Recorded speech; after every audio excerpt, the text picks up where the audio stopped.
금일은 일본 기상청 정보와 유럽 중기청 정보를 바탕으로 해서 제9호 태풍 루핏의 움직임, 그리고 앞으로 향후 발생될 제10호 태풍 미린에 대한 정보를 드려보겠습니다. 지금 현재 보시고 계신 화면은 제9호 태풍 루핏의 일본 기상청 정보를 활용한 정보고요. 현재 홍콩 아래 부근에서 8월 4일 발생을 해서 8월 5일 21시, 8월 6일, 8월 7일, 8월 8일, 8월 9일까지의 태풍의 이동 경로가 일본 기상청에서는 예측되고 있고요. 9호 태풍 루핏은 8월 4일 9시 45분 현재 중심 기압이 990헥토파스칼, 중심 부근의 최대 풍속이 20m, 초당 20m고요.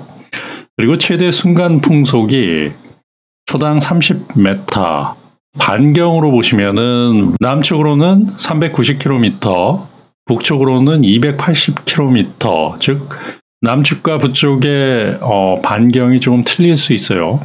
8월 5일 21시에는 중심기압은 990헥토파스칼, 중심 부근의 최대 풍속이 초당 20m, 그다음에 최대 순간 풍속에서 초당 30m, 그리고 반경 95km 정도로 줄어들고 있다.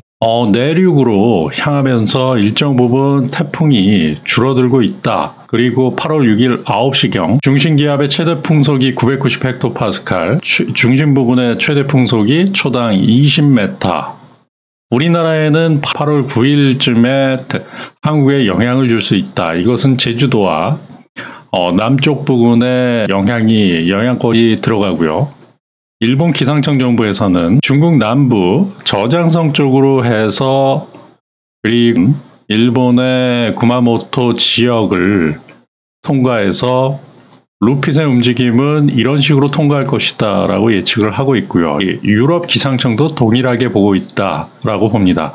태풍 반경이 넓어지면서 제주도와 남부 일대가 태풍의 영향권이 들 수 있다. 8월 9일 정도에 태풍의 영향권이 들 수 있다라고 보고요. 그리고 아직 만들어지진 않았지만 대만의 동쪽 부근에서 내일쯤 태풍으로 이동할 수 있는 항이 나타나지 않을까라고 하고, 지금 현재는 열대 저압부, 열대성 저기압이다라고 보면 되고요. 8월 5일, 8월 6일, 8월 7일, 8월 8일, 8월 9일 일본 남부 쪽으로 이동을 해서 도쿄 지방을 거쳐서 일본 내륙을 강타한다라고 보고 있고요. 태풍이 만들어진다라고 했을 때는 제10호 태풍 미리네의 예상 진로고요. 일본의 동경 쪽을 강타할 수 있다라고 보기 때문에 중심기압은 990헥토파스칼 정도 되고요.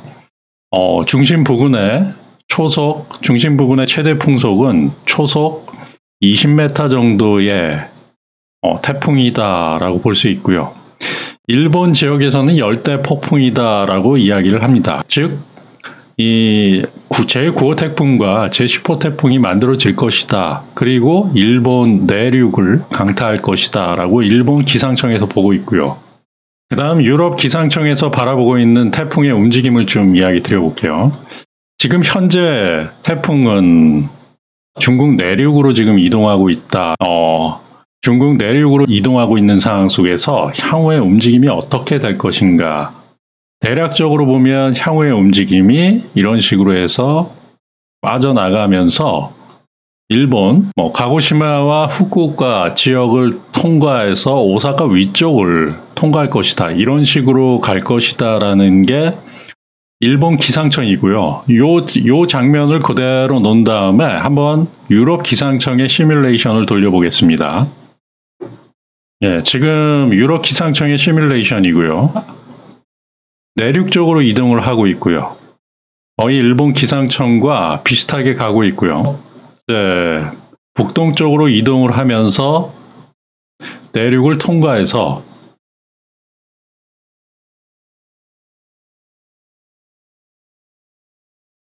8월 8일 태평양 쪽으로 이동을 하는 모습이고요.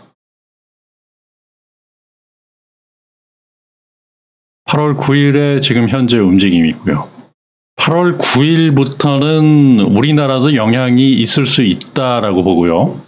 지금이 8월 10일 모습이에요. 그렇다라고 하면 8월 9일에 제주도와 남부 지역에 태풍이 향할 수 있다라는 이야기를 드리고요. 그렇게 하면서 일본 후쿠오카 지역을 통과해서 일본 내륙을 강타한다라고 볼 수 있습니다. 자, 제9호 태풍 루핏의 상황이었고요. 제10호 태풍 미리네가 발생할 수 있는지 여부를 좀 보기 위해서 보시면은 지금 열대 저압부인데 이런 식으로 해서 올라갈 것이다 라고 예측을 하고 있어요. 6일 금요일에 지금 현재 상황이고요. 열대 저압부가 만들어지고 이것이 태풍으로 발전할지 그 여부는 좀 지켜봐야 되고요. 태풍으로 간다라고 했을 때는 제10호 미리네, 그렇게 지금 8월 7일 토요일 상황이고요. 보시면은 오사카 밑을 통과하면서 그러면서 일본 도쿄를 향해서 가고 있죠. 8월 8일 그리고 8월 9일 이런 식으로 이동한다라고 보면 됩니다. 자, 그러면 태풍의 바람뿐만 아니라 가장 중요한 누적 강수량에 대한 이야기를 한번 드려볼게요.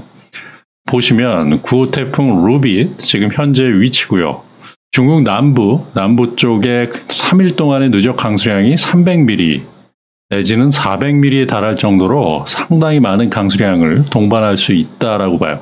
중국은 저장성 쪽에 800mm 정도까지 왔었는데 앞으로도 한 200mm 정도가 더 올 수 있기 때문에 이 태풍이 지나간 다음 3일 후의 상황들 어떻게 될지 중국의 피해가 상당히 날 수 있다라고 보고요. 앞으로 5일 후에 누적 강수량을 본다라고 했을 때는 비가 상당히 올 수 있다라고 해서 남부의 해안 지역 같은 경우는 200mm에서 400mm가 넘는 강수량이 올 수 있다. 그렇다라고 하면 중국 남부 쪽에 또 한 차례 문제가 발생할 수 있다라고 보고요. 5일간의 강수량을 봐도 일본 지역은 도쿄 지역은 한 200mm 정도가 강수량이 올 수 있지만 우리나라에는 큰 피해를 주지 않아요. 5일간의 누적 강수량도 광주, 부산 거의 없고요. 제10호 태풍은 중국 내륙 쪽에 강수량을 많이 가지고 가는데 태평양으로 이동할 때는 강수량이 거의 없어진다라고 볼 수 있어요.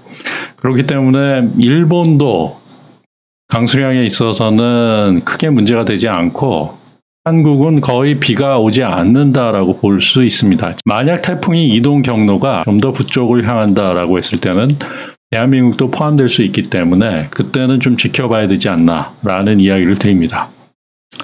지금 현재로서는 이 태풍은 대한민국에는 큰 영향을 주지 않을 것이다. 하지만 가장 큰 영향을 줄 곳은 바로 저장성과 그 밑에 홍콩 자치구 해안 지역 쪽에 많게는 400mm 정도의 강수량을 동반할 수 있기 때문에 중국에 대한 피해가 가장 클 수 있다라고 보고요. 일본 같은 경우는 바람의 피해가 좀 있을 수 있죠.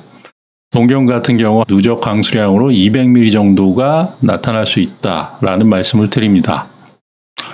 태풍의 경로가 시시각각 바뀌기 때문에 매일 한두 차례는 이야기를 드려보겠습니다. 태풍의 경로에 대해서 주의를 기울이셔야 되고요. 중요한 문제가 발생할 수 있다라고 하면 빠르게 영상을 제작하겠습니다. 감사합니다.